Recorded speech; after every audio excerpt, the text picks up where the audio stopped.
What's up everyone and welcome back to Reload Reacts. My name is Trey and today we are going to look through r/Today I Messed Up, the subreddit for those who have messed up in their life and just want to share it with the world of Reddit. This post is by Empathetic Apathist. Today I messed up by sending a call from the International Space Station to voicemail. This happened 2 days ago, Sunday. A friend of mine is currently on his mission to the ISS. I saw a call come in on my iPhone and the caller ID said US Gov. I first had thought, /feeling you get when the principal calls you to their office. See, what did I do? I thought I got away with, but maybe I didn't. I was in the middle of something with a bunch of people and showed them what it said on my phone and everyone was all, don't answer it. Between everyone's suggestion and my gut feeling of being in trouble, I sent it to voicemail. Turns out it was my buddy calling from space. I had a chance to speak to someone that wasn't on Earth and screwed it up. First thing he said in the voicemail was, "You probably saw a call from US government and turned it down. I know he'll call again, but damn I feel like an idiot right now." Edit. He called back tonight. What a fascinating and amazing call. I asked where he was flying over and he said the western coast of Africa. I asked how the ride was and he said smooth and awesome. He said the second stage of acceleration was incredible and that they hit over 4 Gs. Then at SECO, they got thrown into their straps from the deceleration and bam, orbit. Took roughly 8.5 minutes to get into orbit. They have a couple of days off, not because of Memorial Day. The conversation was 12 minutes long, but we had to end it because of a satellite issue that was about to happen. The exact reason is out of my wheelhouse. Ironically, I made him and I laser engraved rock glasses, and I was drinking out of it when he called. We also joked about some funny stuff that happened when I went out for the launch. He was crackling up about the situation with the first call that I shared here and said that's a common occurrence, smiley face. This next post is by Free Humanity. Today I messed up by helping my cat kill a moth. Ever since he was a kitten, my cat and I had come to an understanding. Let me explain. My cat doesn't generally like being picked up. However, one time, 6 years ago, a moth flew into my house. My cat wanted to kill it, but he couldn't reach it. I don't know how I got the idea, but I picked him up to help him reach it. At first, he squirmed. Then when he realized he could reach the moth, he forgot about me and proceeded to murder the moth. Afterwards, I'd put him down, give him a treat and a couple pets. And from then on we had a pact. When a moth, spider or some other bug was out of reach, I'd pick up my cat and I'd help him kill it. Totally a win-win situation, truly. Fast forward 6 years to today, a moth flew into my bedroom. Just as I get up to kill it, I see my cat staring intensely at it. He's got this determined, adorable, murderous look on his face. As I'm looking at him, he turns to me and I can almost see the pleading in his eyes. "Please, I got this." "Okay," I respond. I pick him up and he starts waving his paws in what are several failed attempts at catching the moth. WTF boy, maybe a little rusty at this. Then, in what can only be described as a 400 IQ move, the moth flies directly at my cat. My cat panics and flails everywhere. I scream and drop him from about 7 feet up. He's fine. Pain. There is only pain. I look at my arm. In the moment, I have no idea how bad it is, so I just rush to the bathroom to disinfect my arm. Fortunately, it's not that bad. It just stings whenever I move my left hand or arm. I walk back to the room and see the effer just laying there. "You see this, S?" I asked him. He sniffed it a bit and just kind of looked unconcerned. "Meh, just a minor flesh wound. Didn't even rupture an artery. My claws must be dull. I mean, that looks bad." I go back into my room and see the moth there. I go to kill it. My cat makes this weird trilling sound. He's staring intensely at the moth eyes filled with murder lust. He looks at me for permission. This time I killed the moth. Top comment reads, "You know the moth was in on it, right? You got effing played." This next post is by Cheetown Fico. Today I messed up by giving my dog his allergy pills for 3 years in peanut butter. I have a 5-year-old dog. Had him since he was 3 months old. Love him to death. He's an amazingly playful dog. Jack Russell. Oh, I have 2 of those. A few years ago, he started developing really itchy red skin on his toes, and the poor pup would constantly lick his toes to the point where he was almost making them hairless. Took him to the vet, they said it was allergies and prescribed him medication, $60 a month. We've been buying this medication for him ever since, occasionally skipping a few weeks and using a mini dose of Benadryl until we purchased more allergy pills. The pills helped, as in he wasn't constantly licking his toes all the time, but he would still lick them, so it wasn't a surefire solution. Let's say 80% cure. Now on to the F-up. We tried giving him the pills with nothing, and he just puts them in his mouth and spits them out. So he started putting them in a little bit of peanut butter, which he licks off a spoon and the pill gets swallowed along with the PB. A few weeks ago we ran out of peanut butter, so we used Jello instead. It worked just as well because he swallowed it right up. Over the next few days we did the same thing, and he wasn't licking his toes at all. Light bulb. We took our dog to the vet to get an allergy test, which we should have done from the start. Test result: dog is allergic to peanut butter. We've been giving him his allergy pills, dipped in the substance he's allergic to. He's a happy dog now, with no more itchy toes. The top comment reads, "Bruh, I totally have been there. I keep getting rashes on my hands at work, so I started washing my hands more often to clean whatever was causing the rash. I was allergic to the soap." This next post is by Joey B985. Today I messed up by pretending to know the girl who thought she knew me. I, 29M, was waiting for my order in the local coffee shop. Also in the store, waiting for orders, was a girl who looked around my age and a guy who seemed to be a bit older, 35 to 45. I noticed the guy was talking the girl's ear off. She didn't really seem very interested in the conversation. Next thing I notice, she's approaching me saying, "Brian?" My name isn't Brian, but before I could correct her, I remember reading something online that said, if a girl ever pretends to know you, play along, she might be in trouble. So I played along and started having a friendly chat with her as if I knew her.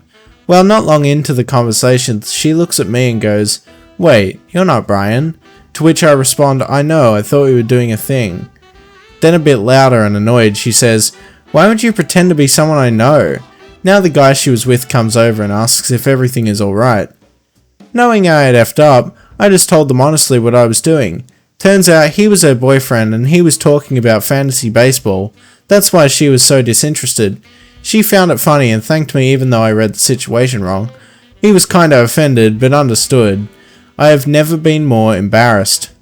The top comment reads, "From moderator, you will henceforth be known as Brian on this subreddit." And as you can see here, he has the Brian tag. He's known as Brian now. This next post is by Tipsy Traveler. Today I messed up by misinterpreting the CEO's arm gesture in a job interview and then locking arms with him as if we were best friends forever. Obligatory. This happened yesterday. The memory still makes me cringe and cry. I had a job interview with a CEO in person despite COVID. I was super nervous as per usual, maybe even more than usual because I really wanted this job. I tried to calm myself down, but by the time the interviewer showed up, I could literally feel my heartbeat in my throat. He, 50-ish M, walked down the stairs towards me in a nice suit but stopped halfway down. I figured the interview would take place upstairs, so I got to meet him, and as I was walking up the stairs towards him, he put his arm up and elbow out. My brain just sort of went error. I suppose it could have only meant two things. It could have meant A, please take my arm, milady, so I can escort you to the room as if we're strolling down the promenade together, or B, please give me an elbow bump, since we can't shake hands. Which is really not an uncommon gesture at all in the Netherlands. So what did I do?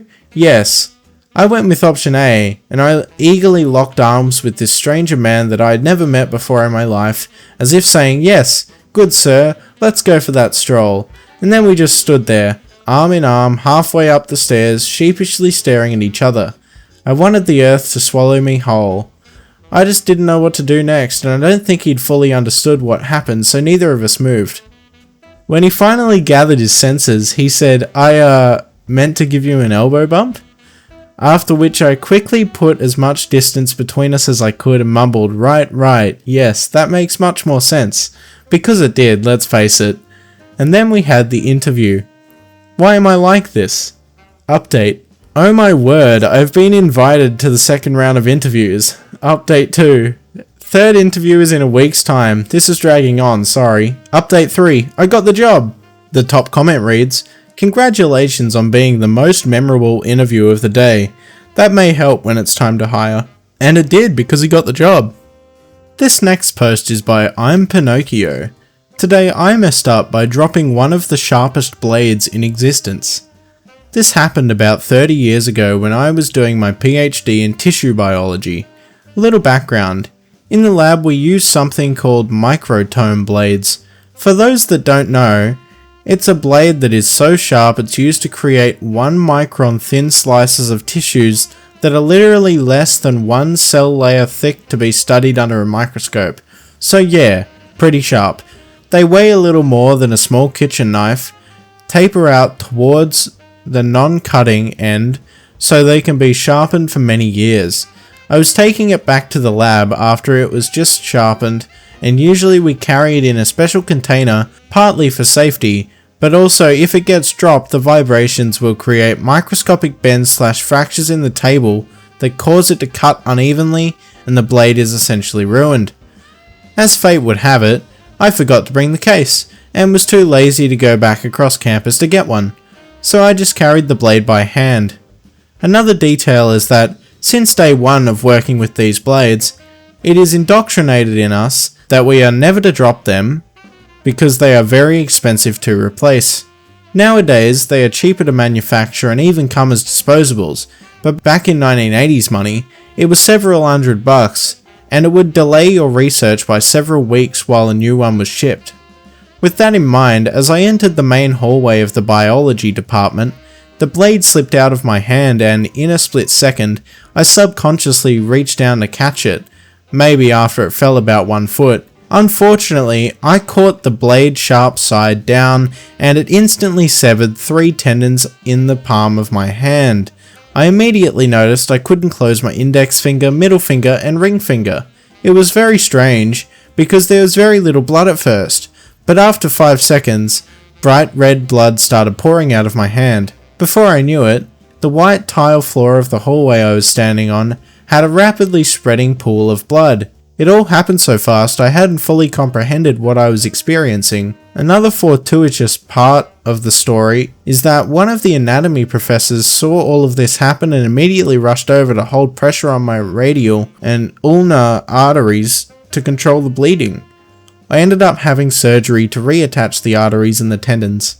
After waking up after surgery I was relieved, but noticed that they had a blood bag connected to my IV.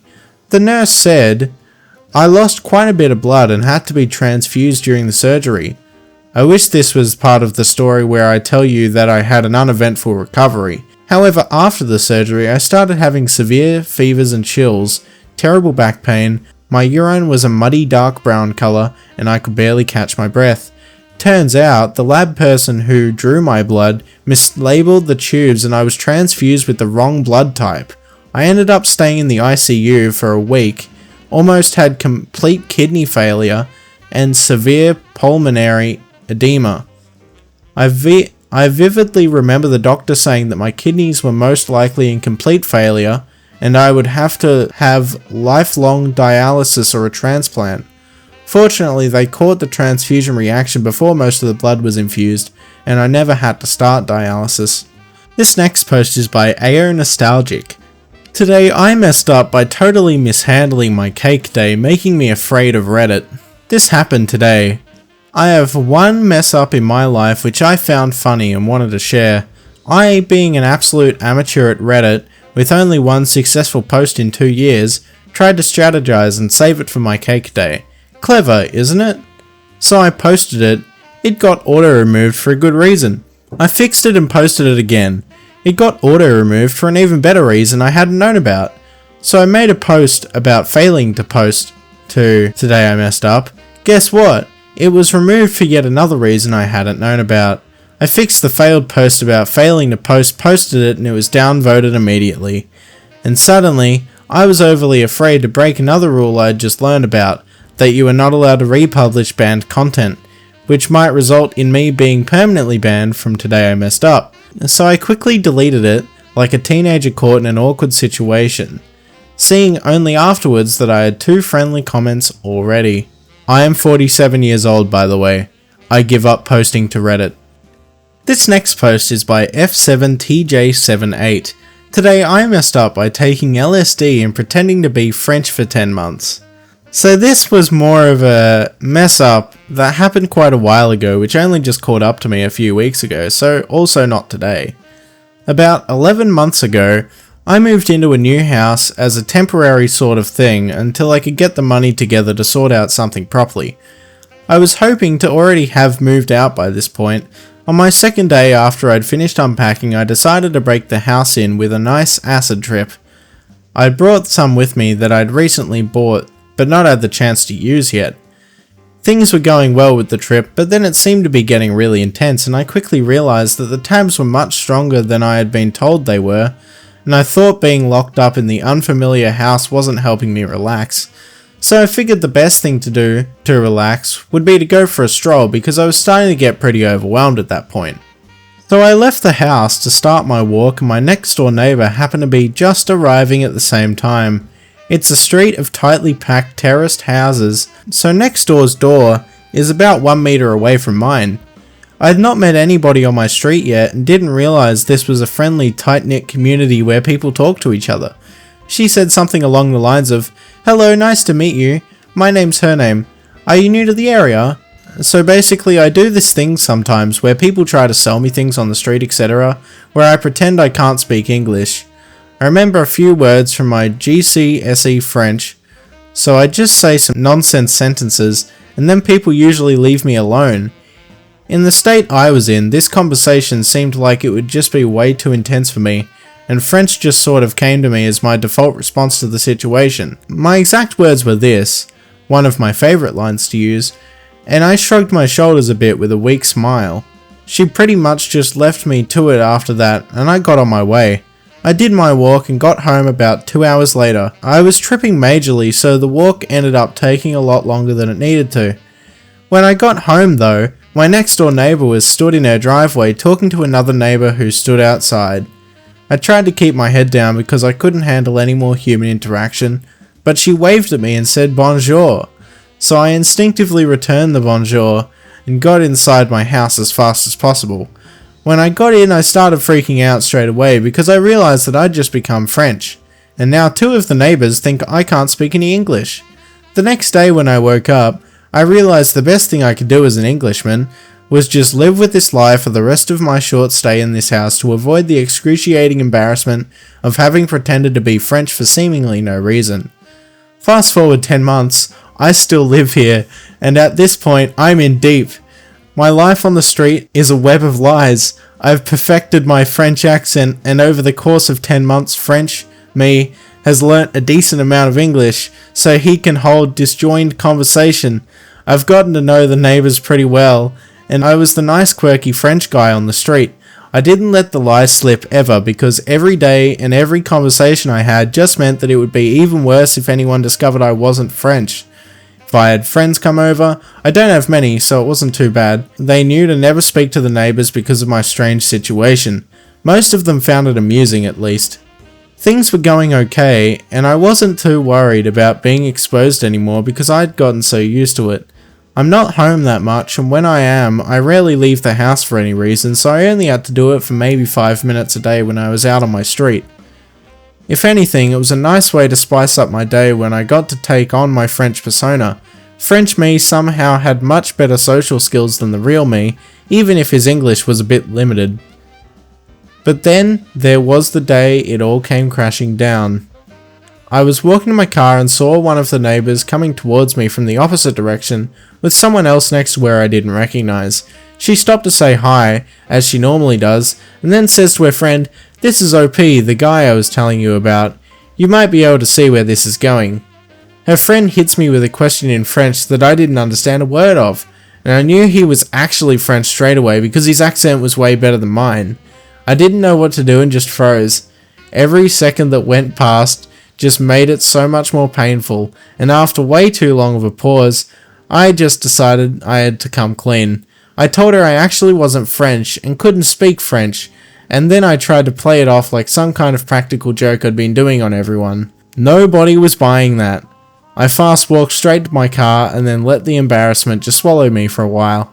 I haven't spoken to any of my neighbours since, some of which I had struck up a friendly relationship with over those last 10 months. I make sure nobody is around now whenever I leave the house, and I do a loop around the block in my car if any of my neighbours are walking down the street when I get home, so that I never come into contact with any of them. Every time I think about the day I was discovered, the embarrassment physically hurts me. Edit. I didn't think this post was going to catch much attention, and I'm praying none of my neighbours use Reddit and see this and decide to come over to talk to me about all this. Some people seem to have a hard time believing that. I thought keeping it going for 10 months would be actually a good idea. I'd like to remind people that when I made the decision to keep it up, this was supposed to be a very temporary living situation for me. And that's going to be it, guys. I hope you enjoyed the stories in r/Today I Messed Up. Let me know what you'd like to listen to next in the comment section below, and also hit that subscribe button because I post new Reddit content every single day. My name is Trey, this was Reload Reacts, and I will see you in the next video.